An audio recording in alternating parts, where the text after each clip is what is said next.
Hello students. कल मैंने आपको थ्योरी में करवाया था कि हम कोई भी रिकॉर्ड जो हमने ऑलरेडी इंसर्ट कर लिया है, यदि मेरे को उसमें किसी भी एट्रीब्यूट की वैल्यू चेंज करनी है तो मैं अपडेट कमांड के थ्रू कर सकता हूँ। आज मैं आपको प्रैक्टिकली करके दिखा रहा हूँ कि सॉफ्टवेयर में हम ये चीज़ कैसे करते हैं। जो कल थ्योरी में करवाया था इसको आज प्रैक्टिकली करके दिखा रहा हूँ। आपको स्क्रीन पे डीबीएमएस का सॉफ्टवेयर नजर आ रहा है। फर्स्ट टाइम ये आपसे पासवर्ड एंटर करने के लिए बोलता है। जैसे ही हम सही पासवर्ड एंटर करते हैं तो लिखा आ जाता है welcome to MySQL monitor. सबसे पहला स्टेप मैंने आपको बताया था कि आपको अपने डाटाबेस को सिलेक्ट करना पड़ता है। अब दो बातें हैं, या तो आपको अपने डाटाबेस का नाम पता होगा या नहीं पता होगा। मैं मान के चल रहा हूँ आपको अपने डाटाबेस का नाम पता है। हम लिखेंगे यूज, फिर आपके डाटाबेस का नाम। डाटाबेस का नाम है school, semicolon, use school semicolon enter. जैसे आप एंटर करोगे लिखा आ जाएगा डाटाबेस चेंज्ड। इसका मतलब है कि अब आपका डाटाबेस स्कूल वाला सिलेक्ट हो चुका है। अब आपको आपके टेबल में जो रिकॉर्ड ऑलरेडी इंसर्टेड है उसमें चेंजेस करके देखने हैं। अब आप या तो आपको टेबल पता होंगे कौन कौन से टेबल आपने इस डाटाबेस में बना रखे हैं, या आपको नहीं पता होंगे। मैं मान के चल रहा हूँ आपको टेबल पता नहीं है तो आप लिखोगे शो टेबल। जैसे ही आप शो टेबल्स लिखोगे आपको आंसर आ जाएगा tables in school. Means school database में आपका एक ही टेबल प्रेजेंट है जिसका नाम है स्टूडेंट। अब मैं देख लेता हूँ कि स्टूडेंट टेबल में कौन कौन से रिकॉर्ड प्रेजेंट है। मुझे टेबल का स्ट्रक्चर नहीं देखना, मुझे ये देखना कि कौन कौन से रिकॉर्ड प्रेजेंट है। अगर स्ट्रक्चर देखना हो तो डिस्क्राइब लिखते हैं।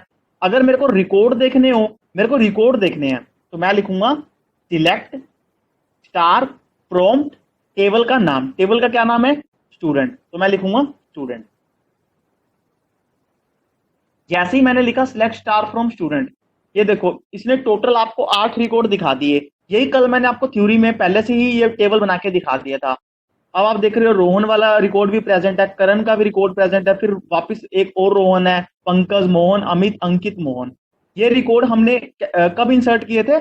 हमने इंसर्ट किए थे इंसर्ट इनटू कमांड का यूज करके। कुछ रिकॉर्ड तो हमने इंसर्ट इनटू कमांड के पहले तरीके से किए थे, कुछ हमने दूसरे तरीके से किए थे। फिर मैं आपको बता रहा था कि यदि मुझे जो रिकॉर्ड ऑलरेडी प्रेजेंट है, अब आप देख रहे हो ना यहाँ पे 8 रिकॉर्ड ऑलरेडी प्रेजेंट है, अब आपको नजर भी आ रहे हैं आपके डाटाबेस में।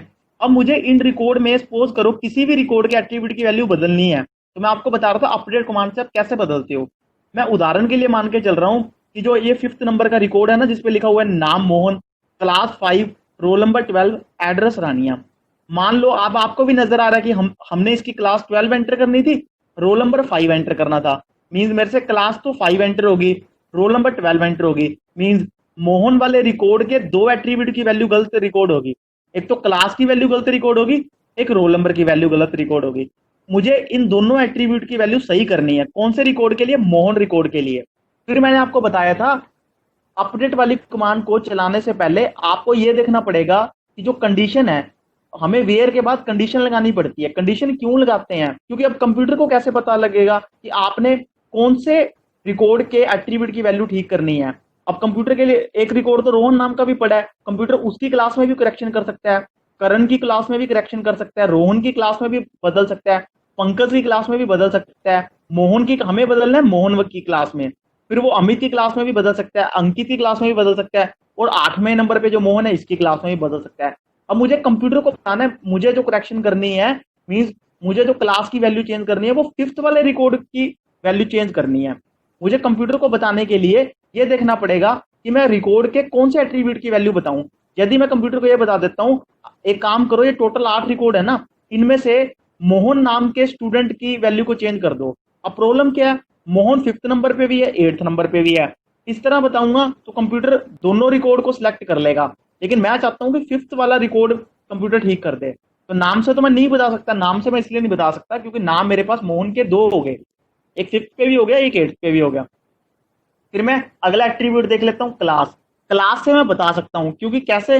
अब मैं कंप्यूटर को बोल दूंगा कि जिसकी क्लास 5 है, अब क्लास की 5 पहले रिकॉर्ड की 12 है, दूसरे की 12 है, थर्ड की 12 है, फोर्थ की 12 है, 5th वाले की 5 है। ठीक है, सिलेक्ट हो जाएगा।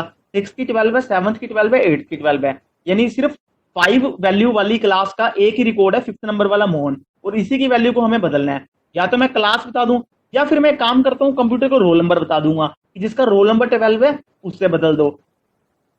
क्या मैं एड्रेस रानिया बता सकता हूं? यदि मैं एड्रेस रानिया बताऊंगा तो प्रॉब्लम क्या आएगी? 5th रिकॉर्ड का भी एड्रेस रानी है और 6th का भी एड्रेस रानी है।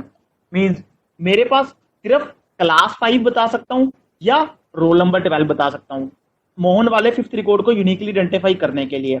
अब आपकी मर्जी है, चाहे आप क्लास इक्वल 5 लिख सकते हो कंडीशन में, चाहे रोल नंबर इक्वल 12 लिख सकते हो। अब मैं आपको रोल नंबर इक्वल 12 लिख के बता देता हूं ये कमांड कैसे चलाएंगे। हम लिखते हैं यहाँ पे, हम लिखेंगे अपडेट आपके टेबल का नाम, टेबल का क्या नाम है, स्टूडेंट, स्टूडेंट जिसमें रिकॉर्ड प्रेजेंट है, मोहन वाला रिकॉर्ड स्टूडेंट टेबल में प्रेजेंट है ना, अपडेट स्टूडेंट। फिर लिखते हो आप सेट, सेट के बाद आपको लिखना होता है आप कौन कौन से एट्रीब्यूट की वैल्यू को बदलना चाहते हो। मुझे मोहन के क्लास की वैल्यू को बदलना है, तो मैं लिखूंगा क्लास इक्वल, बदल के नई वैल्यू क्या करनी है, मेरे को 5 से 12 करनी है, तो मैं सीधा जो नई वैल्यू आप वो लिखूंगा क्लास इक्वल 12। फिर कोमा, कोमा क्यों लगाया है, क्योंकि मुझे एक एट्रीब्यूट नहीं एक से ज्यादा एट्रीब्यूट को बदलना है। अब मैंने कोमा लगाया, नेक्स्ट एट्रीब्यूट कौन सा बदलना है, रोल नंबर, रोल नंबर को कितना करना है 5, मैं लिखूंगा रोल नंबर। इसका जो स्पेलिंग है ना ROLLNO, ये बिल्कुल सेम होने चाहिए जो ऊपर आपने टेबल में एट्रीब्यूट का नाम लिखा है। रोल नंबर इक्वल क्या करना है, नया रोल नंबर 5, ठीक है। अब देखो, अब आप इतनी चीज को देखो, अपडेट स्टूडेंट, स्टूडेंट टेबल में set class equal 12 role number equal 5, लेकिन क्या कंप्यूटर को किसी भी तरह से पता लगा कि मुझे 5th वाले मोहन के रिकॉर्ड को बदलना नहीं पता लगा। कंप्यूटर को कब पता लगेगा, जब मैं वेयर की कंडीशन लिखूंगा, ऐसा तो कंप्यूटर को थोड़ी पता लगेगा। अब कंप्यूटर के लिए तो हो सकता है क्लास 12 आप इसी की चेंज करना चाहते हो, रोहन की, करण की चेंज कर सकते हो, दोबारा फिर रोहन की कर सकते हो चेंज, पंकज की कर सकते हो। कंप्यूटर को बताने के लिए भी हमें जो टोटल 8 रो है, मुझे पर्टिकुलर कौन से रो की वैल्यू को चेंज करना है, मुझे वो वेयर कंडीशन के बाद लिखना पड़ेगा। मैं लिखूंगा वेयर। अब देखो, वेयर लिखने के बाद अब मुझे अपने रिकॉर्ड को सिलेक्ट करने के लिए एक एट्रीब्यूट की वैल्यू लिखनी पड़ेगी। चाहे तो मैं क्लास की वैल्यू 5 लिख लूं तो भी ये 5th वाला मोहन सिलेक्ट होगा, चाहे मैं रोल नंबर की वैल्यू 12 लिख लूं तो भी 5th वाला सिलेक्ट होगा। मैं रोल नंबर इक्वल 5 लिख लेता हूं, रोल नंबर इक्वल 12 लिख देता हूं, रोल नंबर इक्वल 12 सेमीकोलन। मैं एक बार